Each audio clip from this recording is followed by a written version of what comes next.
Hai semuanya, perkenalkan nama saya Tiara Purba. Teman-teman, di sini saya akan membagikan firman Tuhan yang saya dapatkan di Efesus 3 ayat 14 sampai 20. Judulnya adalah Doa Paulus yang isinya, itulah sebabnya aku sujud kepada Bapa yang daripadanya semua turun yang dalam sorga dan di atas bumi menerima namanya.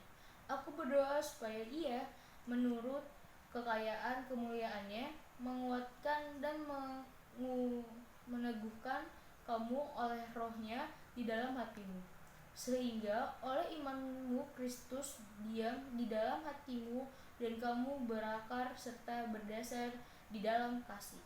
Aku berdoa supaya kamu bersama-sama dengan segala orang kudus dapat memahami betapa lebarnya dan panjangnya dan tingginya dan dalamnya kasih Kristus, dan dapat mengenal kasih itu, sekalipun ia melampaui segala pengetahuan, atau berdoa supaya kamu dipenuhi di dalam seluruh kepunyaan Allah.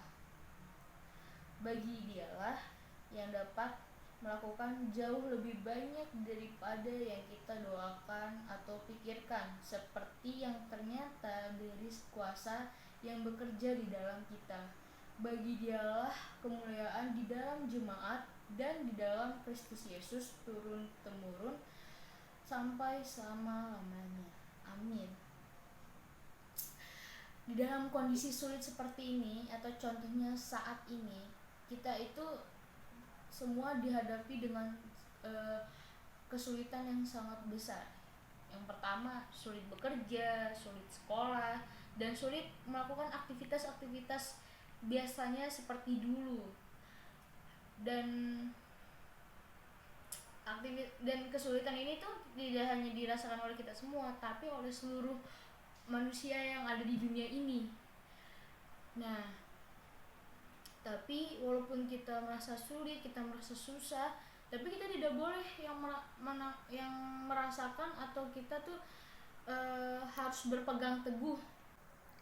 Dalam kondisi sulit seperti ini contohnya, kita tuh dihadapi dengan masalah sulit bekerja, sulit belajar, atau sulit sekolah, atau sulit melakukan aktivitas yang sering kita lakukan dulu.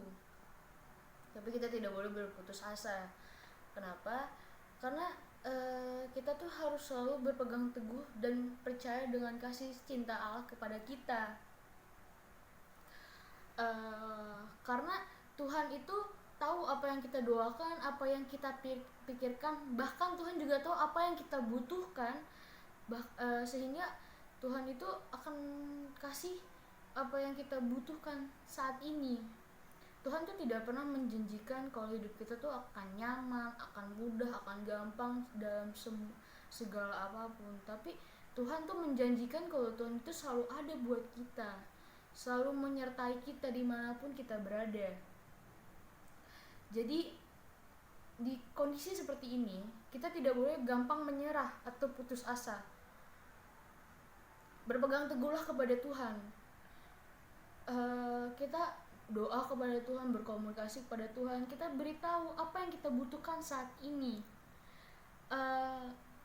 Misalnya gini, banyak orang berpikiran kondisi kayak gini, jangankan kita, dari orang kecil hingga orang besar pun, contohnya itu juga merasakan sulit.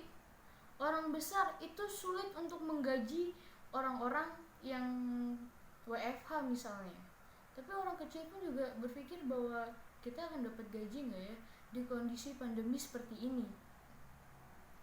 Sehingga kita juga dalam kondisi seperti ini harus berkomunikasi, kembali lagi harus berkomunikasi kepada Tuhan. Nah, saya punya satu pertanyaan. Pertanyaannya adalah, apakah mungkin kita saling bisa menolong dengan kondisi yang sulit seperti ini? Ya mungkin banyak orang yang bilang, saya kan gak bisa, soalnya saya juga kondisi seperti ini serba kekurangan, serba butuh ini, butuh itu.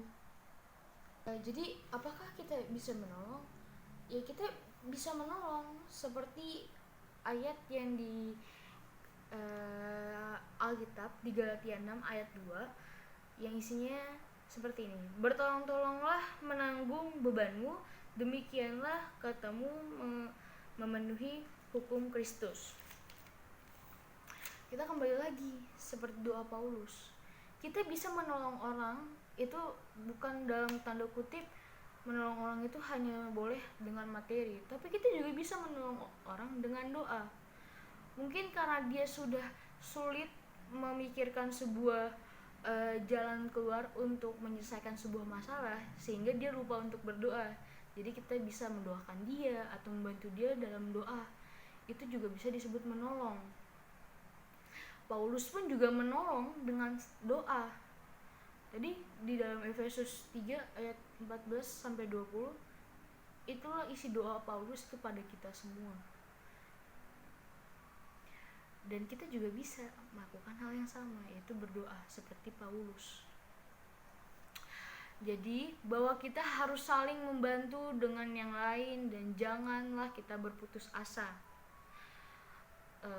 Karena kasih Tuhan ke kita itu adalah iya dan amin. Itu juga yang disampaikan oleh Paulus. Yang kita doakan dan yang kita pikirkan itu juga Tuhan lebih tahu daripada yang kita lakukan tadi. Tuhan juga lebih tahu apa yang kita butuhkan dan yang harus kita lakukan selanjutnya. Itulah yang terjadi pada saat ini. Jadi di kondisi seperti ini kita harus berpegang teguh dan selalu percaya kasih firman Tuhan, bahwa Tuhan itu selalu membantu kita dalam segala kesulitan yang kita hadapi sekarang. Pandemi seperti ini kita mengalami yang namanya kesulitan untuk bertemu dengan saudara atau dengan teman, dan selalu dibatasi berapa orang untuk berjumpa atau berkumpul. Nah, kembali lagi, kita juga bisa untuk mendoakan mereka dengan jarak jauh. Dengan kondisi seperti ini kita tidak bisa bertemu, kita tidak bisa berkumpul, tapi kita bisa mendoakan dia, mendoakan supaya dia sehat, selamat, dan tidak kurang suatu apapun dimanapun dia berada. Jadi itu saja dari saya. Demikianlah firman yang telah saya sampaikan kepada kita semua. Semoga firman yang telah saya sampaikan bisa bermanfaat untuk kita semua, dan hanya nama Tuhanlah yang kita muliakan di dalam diri kita masing-masing. Terima kasih. Dadah.